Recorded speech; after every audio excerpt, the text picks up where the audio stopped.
You famously said when you were younger there were 5 problems that you thought were most important for you to work on. If you were 22 today, what would the 5 problems that you would think about working on be?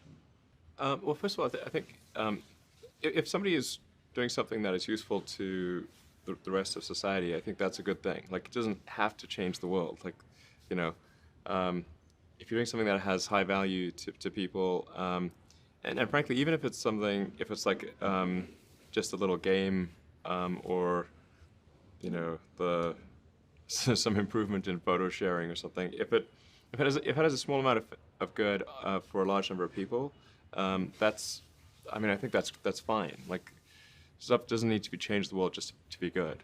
But in terms of things that I think are most likely to affect the future of humanity, I think AI is probably the single biggest item in the near term that's likely to affect humanity. So it's very important that we have the advent of AI in a good way. That is something that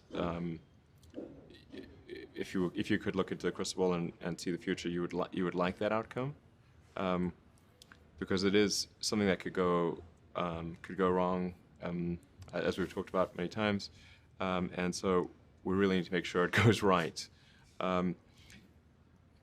That's I think AI, working on AI and making sure it's a great future. That's the most important thing I think right now, the most pressing item. Then obviously anything to do with genetics.